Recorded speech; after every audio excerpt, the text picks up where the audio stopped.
You're listening to a podcast by the Center for Action and Contemplation. To learn more, visit cac.org. Greetings, I'm Jim Finley. And I'm Kirsten Oates. Welcome to Turning to the Mystics.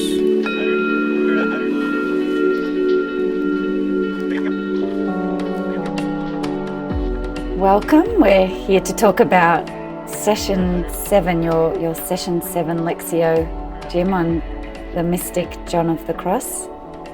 And thank you for being here. I'm glad to be with you again. That's great. So, we thought we were in deep, but we're just.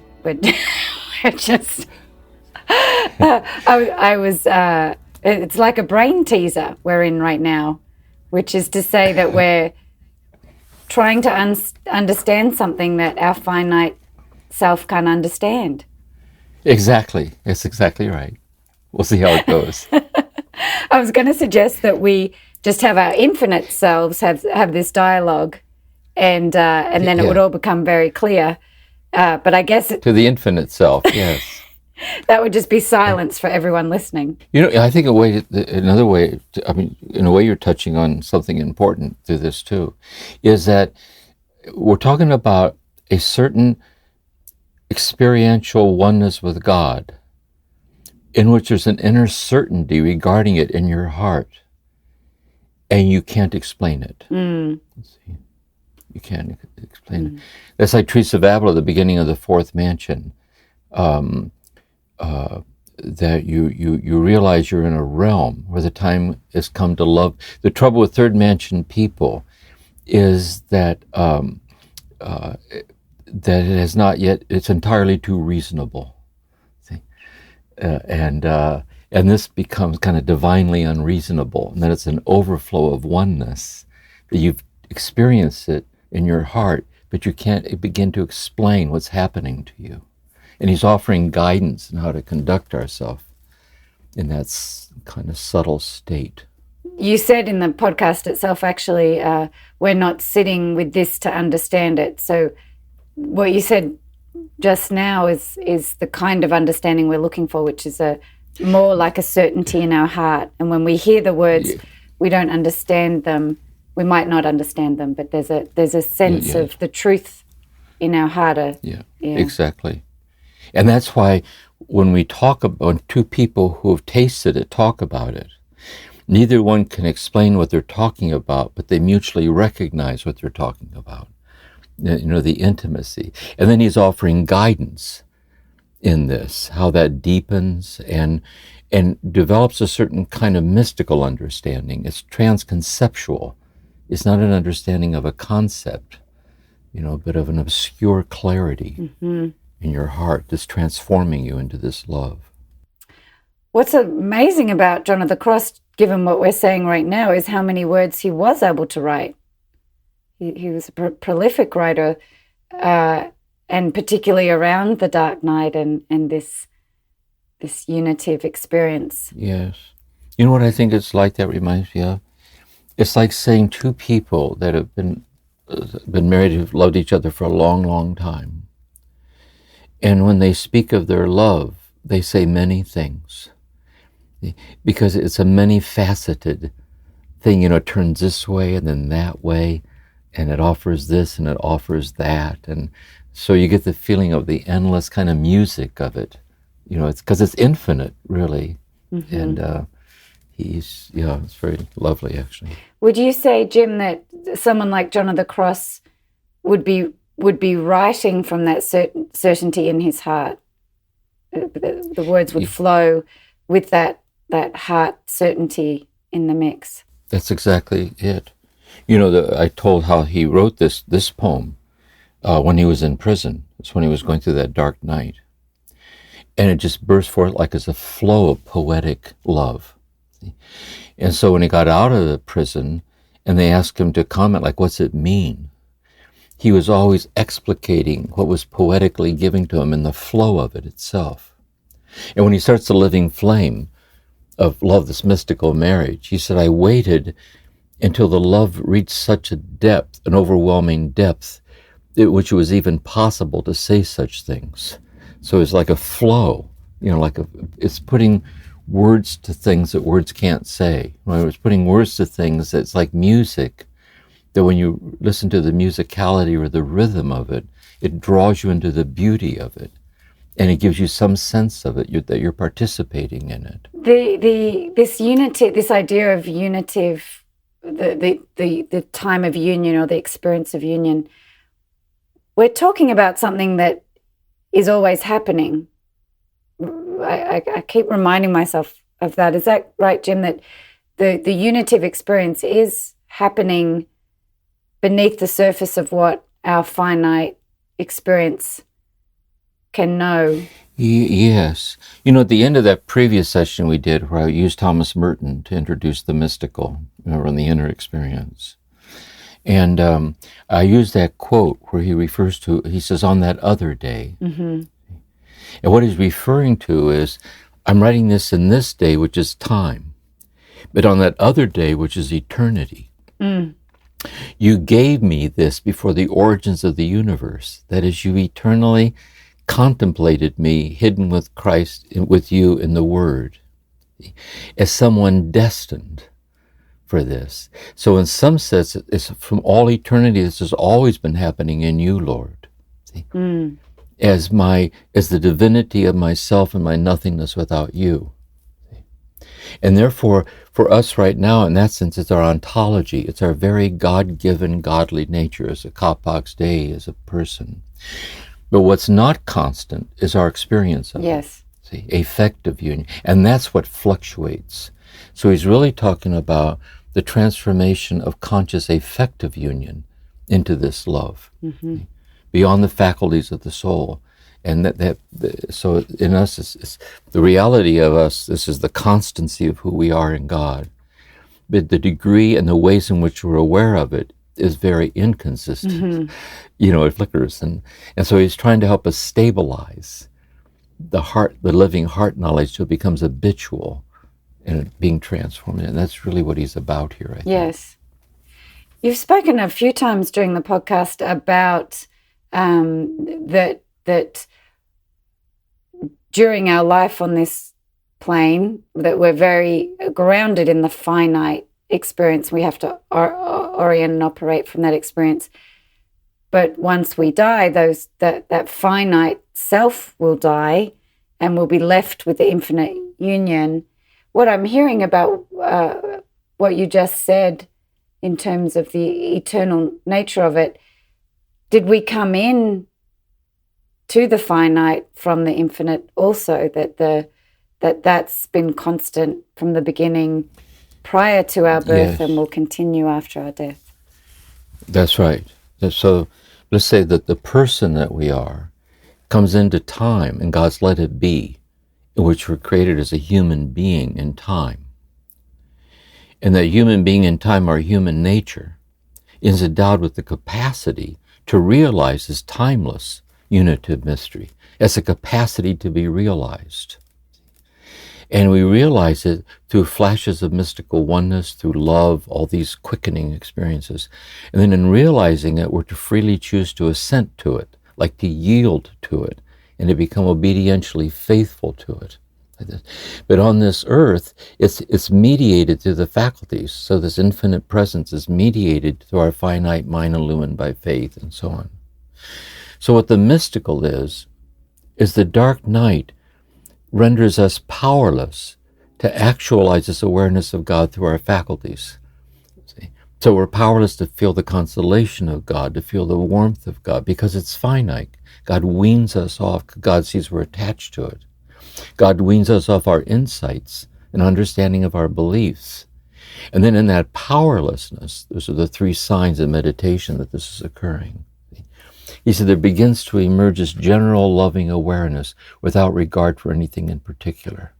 So that's the first emergence of this kind of celestial, luminous awareness beyond thought, beyond words, and the transformation happens there.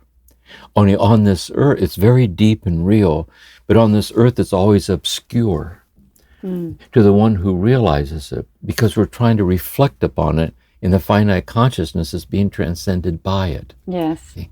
But it's real, and it's a foreshadowing. In heaven, it'll be crystal clear. Also, I would say this, the finite self dies, but the finite self is also eternal in God.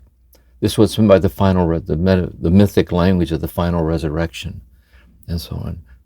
So that this, you and I right now, and this conversation we're having, because God knows we're having this conversation, because God never forgets, when we die, we'll go into having this conversation forever, that everything real is forever, and it's nothingness without God.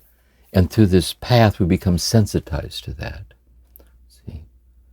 Like the eternality, the fleetingness of everything in this love. But if I use my ego as my base of operations, as having the final say in who I am, that's what's not forever. That's the false self. See, that's the who I am in my ego has the final say in who I am, but it doesn't. It's the modality in which I'm actualized in my ego to what transcends my ego through love. That's the gist of it. Yes. You said in this last podcast about the reliance on the finite faculties, you used the word dissolve, like you say the finite faculties dissolved into the union. In the past, you've used, the finite faculties have to die, or the ego has to kind of die a kind of death.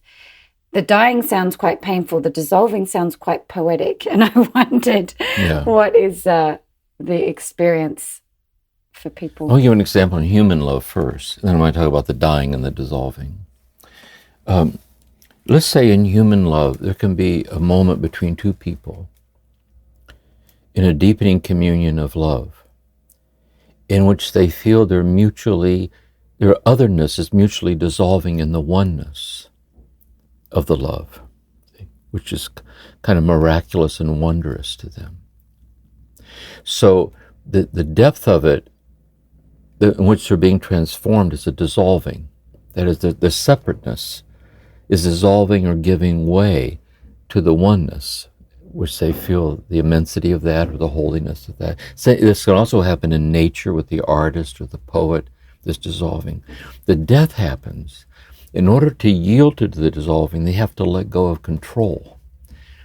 They and the thing is, the part of us is still trying to control, doesn't easily give up its claim on us. See? And so there's this kind of battle that goes on in love. Or it's similar to someone in AA, for the alcoholic, as they come into sobriety. See? It's a dissolving in sobriety, the 11th step, conscious contact with God. But what's required is that the alcoholic in them has to die. And insofar as they're still attached to that because they're an alcoholic, it's a battle to the death, one day at a time, 1 hour at a time. But if they stay the course, and as they come across the arc and they settle in this better place, they're so glad that they endured that death. See? And I think these are all modalities of the same transformative power of love. Mm-hmm. It's always asking something out of us. See? That we give up something that we cherish, but in our heart we know it's holding us back. See? If we try to live by that, and hold on to the fear, hold on to the anger, hold on to the resentment, whatever that is, and we're always asking for love to dissolve that through love and set us free. So there's an element of like the ego coming across its own powerlessness, that the control at once isn't what it really is after. Yeah, that's right. And so with John of the Cross, that powerlessness actually came through external circumstances of real powerlessness and pain and betrayal. And even when you're talking about the alcoholic, like there's a lot of the circumstances of life are painful, and I wonder, is it always, are the life circumstances always matched kind of to that sense of dying or pain? I'll tell you this is my understanding of it. Because it comes as it comes, it's given to whom it's given.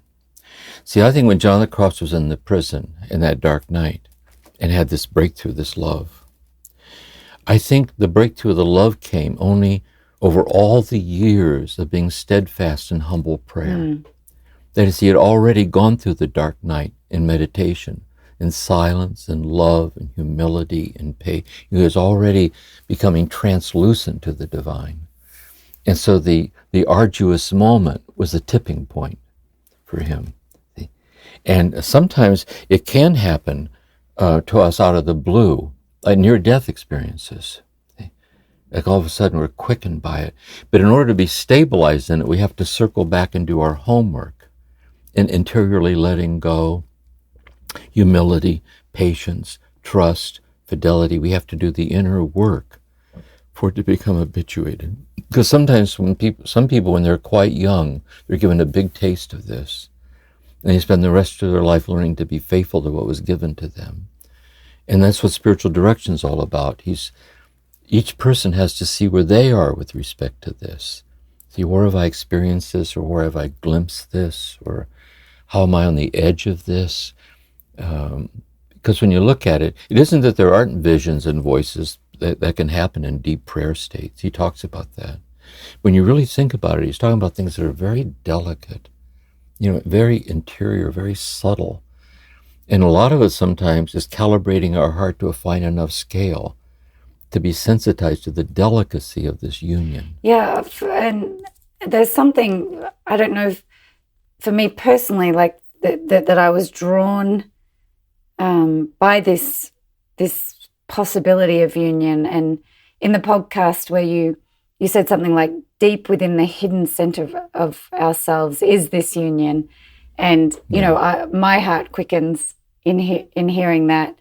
And I feel drawn to it because I feel like it's the only way That's right. to truly know myself and find myself. That's right. It's kind of what draws me. That's why I suggest to people, I think, so when we were doing the first sessions on Merton, and where I said I got my first big taste of it. It started at age 3 with the trauma, but the first big taste of 14 when I was reading Thomas Merton, The Sign of Jonas. And in reading The Sign of Jonas, he has this, he kind of speaks from his heart about this deep awakening like this. And when I read it at 14 years old, the depth of the purity of that voice reached my heart. So it's almost, it's like an event, like you're quickened in the oneness, but your ego is kind of cluelessly wondering what's happening, I'm being sweetly transcended in an intimate realization. But now that I've been transcended, I won't play the cynic. See, I won't betray my awakened heart. And that's why when we hear words like this, that self in us starts to resonate with, because it can tell it's being talked about. And it's hard to find guidance in it. See, that's what makes these mystics so special. Yeah. Really, it's so subtle. See, where can I find somebody well seasoned in such things? And that's what these mystics are. They're trying to help people who are being interiorly led this way. Part of the pain for me, Jim, when I think about the pain of the death or the dissolving, is paying closer attention to my life. Like part of engaging in a regular practice and those sorts of things, my attention to my life is much stronger, much clearer. And as I pay closer attention to my life, there's things that are humiliating. There's things that I can be more immediate to my experiences of judgment or shame, or and so I have found personally, like I'm experiencing a lot more pain in my life. I think I can also experience more joy and more connection, greater compassion, but definitely the painful side as well. And yes. I'm just wondering, is that part of it, to be more in touch with our lives? And I think it is. But I would think this too. Up to a point, that pain is a gift because it's conscience. You look back and you say, "Oh gosh, not one of my better moments," and maybe you went on in it for a while too, like you're in collusion with it for a while. And so part of it is conscience, grateful for the extent that you were aware out of that pain to move beyond it. So there's that. There's another deeper layer of it, is that when the pain is this kind of a punitive voice towards ourselves, we realize that I think that's how I understand Jesus really, is mercy. Because Jesus, in that very moment you were doing those things, whatever they are, whatever I did, whatever, everybody has these stories. As a psychotherapist, you listen to this all day long. Whatever we were doing, the important thing is from God's point of view, you were infinitely loved by God in the very midst of doing those things. Because, as Merton says, see, there's no, it has no tyranny over ourselves in what we did, because only the love of God sustaining us in our foolishness is the sole authority. So we're really guilty as a kind of an ideology, a performance. See, I wasn't measuring up to my own thing. But in the eyes of God, we all measure up to who we are in the eyes of God. And all we have to do is see all those lessons when you think about it.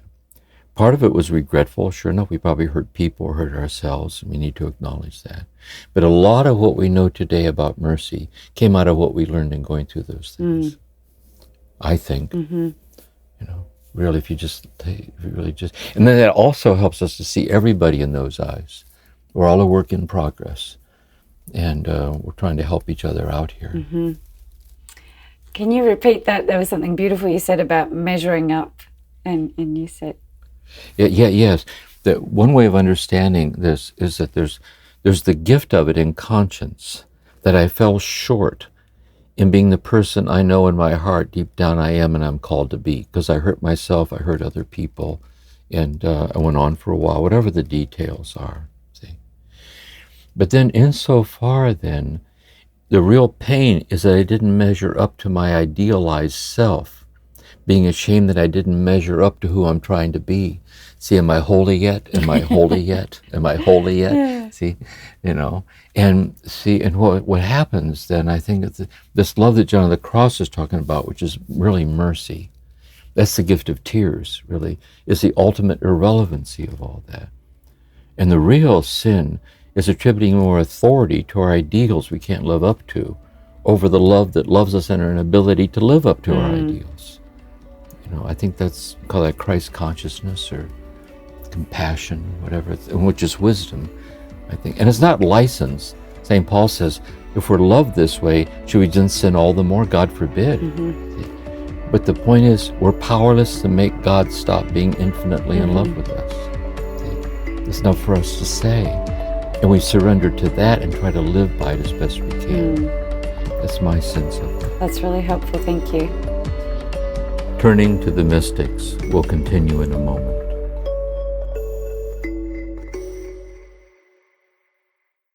Many of us feel increasing anger at injustice, violence, and indifference in our world today. Join us March 14th for What Do I Do With My Anger? An online gathering featuring Richard Rohr and Brian McLaren. Learn ways of transforming anger into loving action. Inspired by Father Richard's new book, The Tears of Things. Register today at cac.org/anger. That's cac.org/anger.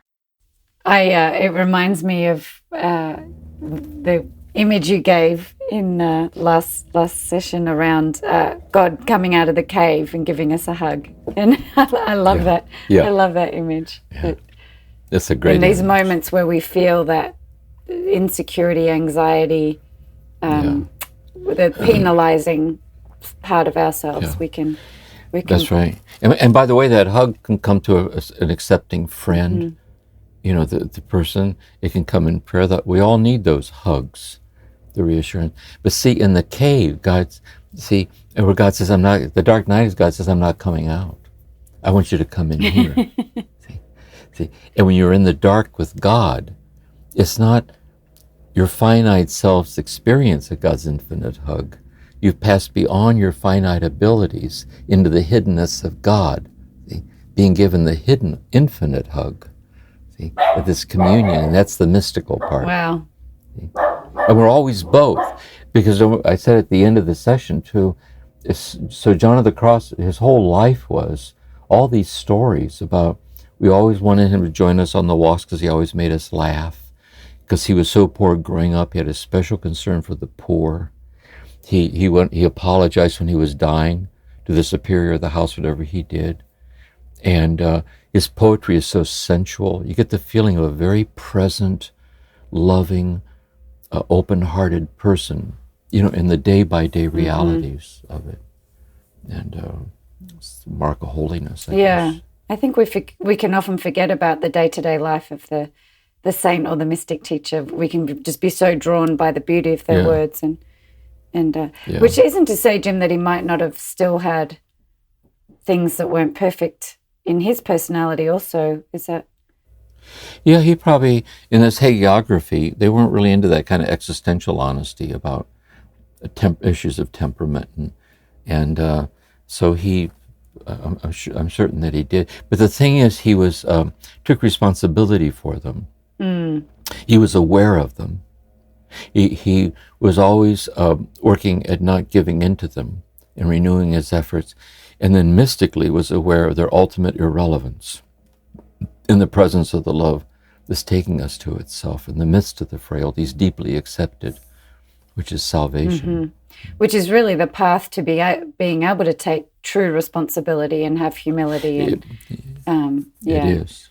It's not that the persecution or the shame or the judgment might not continue to arise.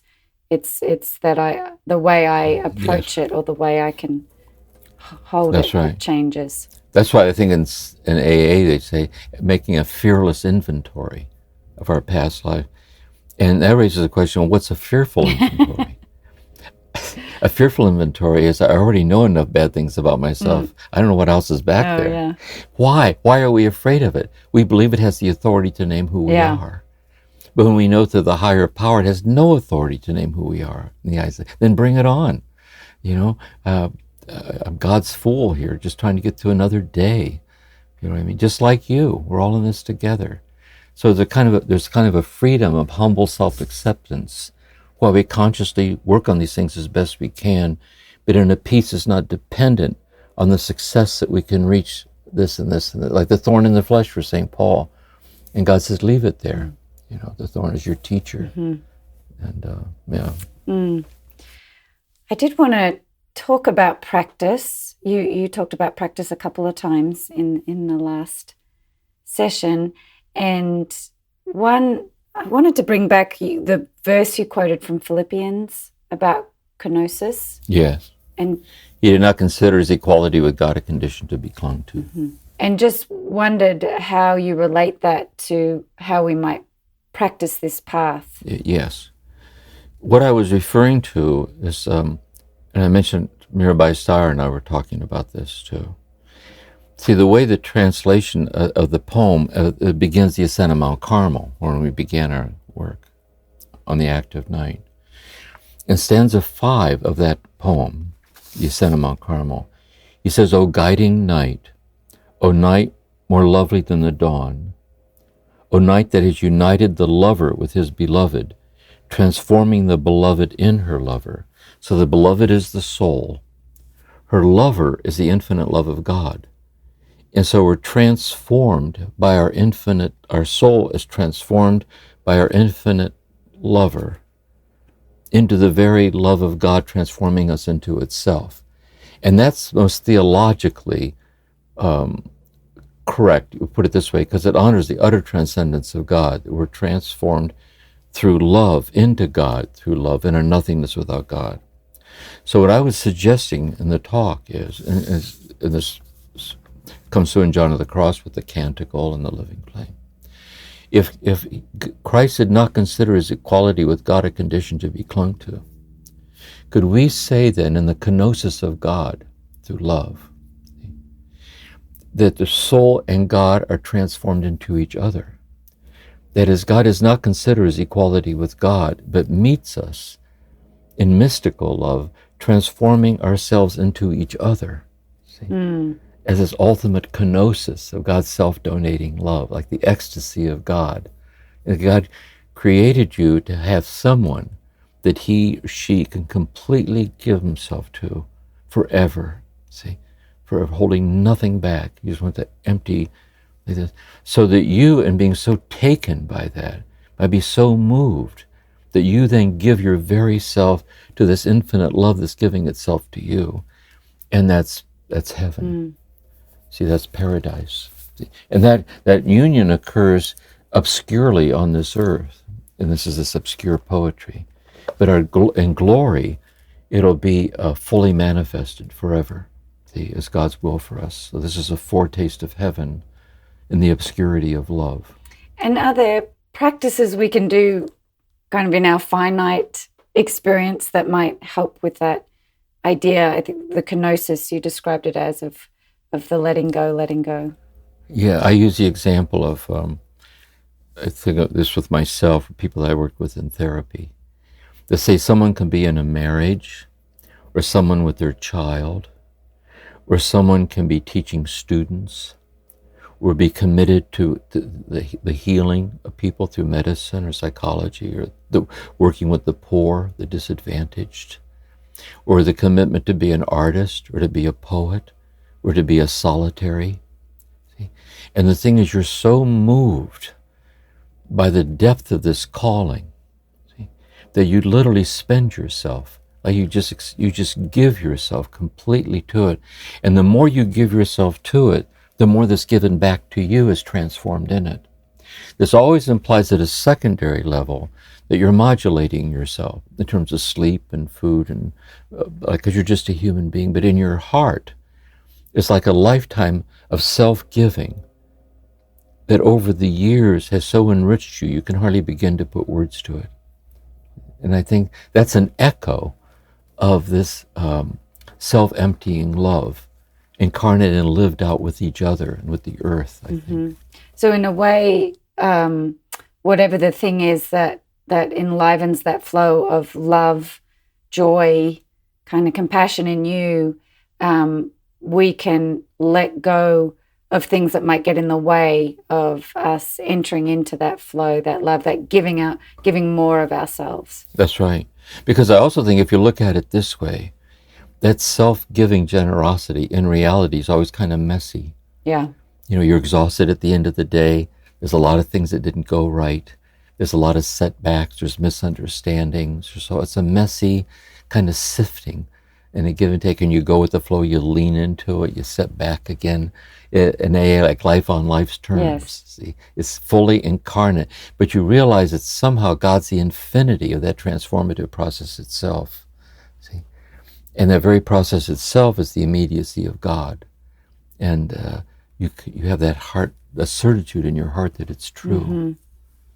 Yeah. That's really helpful to hear. So even when you find that thing that really draws you towards itself through a love experience, the difficulties, the fatigue, the judgments, all those things are going to be sifted out along the way. Exactly. Because if you're going along and the beloved dies, you're diagnosed with cancer, you know, or one of your children gets sick, you don't handle it with mystical serenity. Yeah. You know, you fall apart. But you fall apart with an underlying trust that God's sustaining you as you fall apart. See? And if you die from it, God's sustaining you as you die. There's an underlying, that's why I say God's a presence that protects us from nothing, even as God sustains us in all things. And even that certitude can go away. See? You can be a dark night where you momentarily lose the ability to know that. But if you've been at it for a while, you know you're just having an episode. You know, if you just wait, it'll always resurface again. And the God's the infinity at the perceived absence of God. So even the absence is trustworthy. You know, it's that kind of thing, I think. Yes, yeah. Lastly, on practice, you suggested that we might notice in the podcast or when we're reading these mystics, the line that might silence us. And I wondered, after we find the word or the phrase that silences us, and we read it and we feel the stillness and the silence, can we then kind of use that idea you just gave us of the letting go? And so can that be a part of what we orient to in that to extend the silent moment, or to hold it deeper in our hearts? Yes, I think so. I put it this way. Let's say two people deeply in love with each other are having a loving, intimate conversation that brings us to a moment of silence. It brings them to a silence. We might say the silence is that apophatic part of the love, like the unspeakable or hidden part. When they're moved by love to speak again, the love doesn't break the silence, but it's the cataphatic manifested love. And so the manifested and the unmanifested are in a constant interplay with each other, if that makes sense in a way. And so it's the same so we're reading something, we're so moved by it. See, we stop, and then we rest in it unexplainably resting in the depths of the unexplainable. Yeah. See, taking us to itself like that. So then, but then when we read it, when we pick up and read again, we read it in a way that doesn't break that communion, but it's the power of the Logos, like the love language. So the cadence and rhythms of the words carry you along, and until the next time that you stop. And so there's that interplay of the word and the silence, the word and the silence. And then there's another kind of word that does break it. See? Where you realize you step in with your opinion, you step in, but you realize although you broke it from your end, God never breaks it from God's end. And so you just acknowledge that happened. You're an infinitely love-broken person. And you surrender yourself over that, and you read on, and that starts. And so the rhythm of that is practice. See, then you're practicing what you're trying to have go on throughout the whole day, and see that everything's always like that. Really, these rhythms, and you're trying to be habitually aware of that, so you can habitually share it with others. And that's like really helpful. Yeah. Back to the marriage example, because I could easily see you have the moment. Something said, or my husband and I love to give each other cards on birthdays, and it was, you've read the card, it's like you feel the depth of the moment. Yeah. And then I'll just say, for me, sometimes a thought pops into my head like, where are we going for dinner tonight? Or what, have you done that? Did you get to take the trash out before we sat down to do this? Or and so, Jim, would they be the kind of things we might want to just not pay attention to or let go of in the moment to keep the flow of the love going? No, I don't think so. First of all, let's say you say, did you take the trash out? Yeah. Okay. Let's say you go another step further and say, you didn't take the trash out? How many times do I have to, and you're shaking the card at him that he just gave you, and you didn't take out the trash, and you expect me to enjoy. I think you just slipped and fell off the edge. But to know that, did you take the trash out? And he might say, no, I didn't. I'm sorry. I'll take it out now. That is the way. See, that's what Merton once said. The great thing about marriage, it helps people to be sanely carnal. See, that somehow it's made of thousands of infinitely ordinary woven moments with each other and the patterns, and somehow you begin to realize, see, God so loved the world, he sent his only begotten Son. God so loved the world, it's sent as the variations and fluctuations of each relational thing that goes deeper, deeper, deeper, whether it's in solitude or poetry or teaching or a sickness, whatever it is. These are all modalities of being transformed in love, I think. Yes, yeah, so that it flows through every aspect of the conversation, even the mundane. Yeah, and by the way, another big thing, I think, having done a lot of marriage counseling too, a lot of people aren't blessed with a deeply blissful marriage. If they're a contemplative person who's contemplatively sensitive, that there's issues of this marriage that needs to be looked at very seriously with an uncertain outcome. So how do they be mystically present to that? Likewise, there's some people who keep slipping into hurtful behavior through anger, withholding, addiction. And a lot of their path is trusting in God's love for them. Like St. Benedict was asked, what do you monks do in the monastery all day? You said, fall down and get up, fall down and get up, fall down and get up. That somehow their path is never giving up on themselves because God doesn't. Yeah. And somehow their path is to be an habitually broken person. And they'll probably die broken, But if they can die like a broken person, handing themselves over to the God that loves them in their brokenness as their path. So this is always unique to each of us, and who we are. And that's what matters. Yes. Hal's going to be thrilled that I now have permission to ask him about the trash as often as I like. Yeah. And if he has objections, you can quote me. No complaints from me there. No. But to be fair, I'd have to have a talk with him, and he'd give me something about you. See, because it's tit for tat. It works both ways.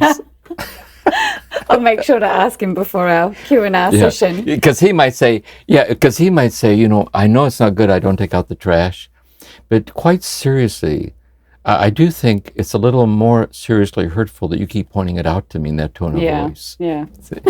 And I'd rather let's measure the depth of our woundedness here. Think it over while I take out the trash. See. Anyway. And that's the way it plays out, right, Jim? Just in those very mundane kind of. It does. That's the beauty. It shines out. It shines out as exquisite, actually. I think. And I'm just going to thank Hal for taking out the trash in the loving way he does. Well, I just wanted to, before we close this session, we've come to the end of our season 3 on John of the Cross, and I just wanted to take a pause and ask you, how's it been for you doing this season on John of the Cross, your beloved mystic? You hear that noise outside my window? Can you hear that? No. Machine, that leaf blower? That's good. Okay, good. I'll tell you what this has been for me. This whole series is so providential for me. When I went to the monastery right out of high school, and with Merton's help, I was immersed in these mystics.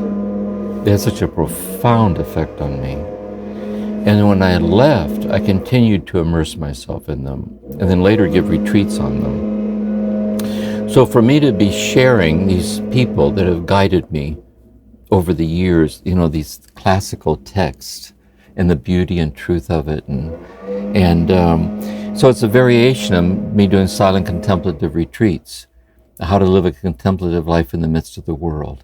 And the meals are in silence, and there's sittings, and then I share talks like this. So I see the podcast as like a monastery without walls that allows me to pass on these teachings that have so transformed my life, really. So I felt very good about it. I just feel it's a blessing to me. It's been a real gift. And Jim, have you enjoyed being back in the works of John of the Cross in a more dedicated fashion this I did. I was like, this morning I took 5 hours preparing for this talk today by outlining it all over again. I outlined it by hand and went through it, read the passages again, and found other passages and sat with it. And that every time I get re-immersed in it, I get reawakened how beautiful it is. How it's just stunning, actually. And what a gift to be drawn to it.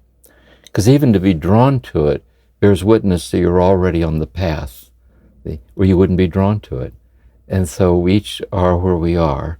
And so what a gift that we can all be together like this on this path, following these teachers. Yeah, it's a gift. So, Jim, we're not quite at the end of the season because next time we'll be reflecting on some questions that have been sent in by people listening. So I'm looking forward to that. So I think we've had quite a number of questions come in. So we can look forward to that. Good. I like that. We'll look forward to that. Very good. Yeah. Okay. Well, I'll see you back here for that. Yes. Thank you, Jim. You're welcome. And thank you, Corey, also, both of you.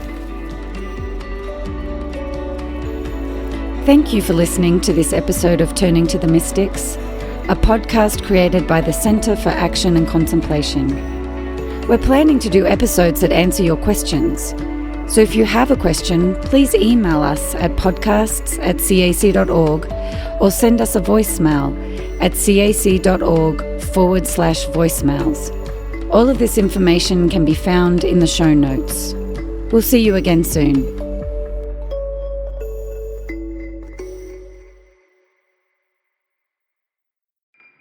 Do you feel called to walk a more contemplative path?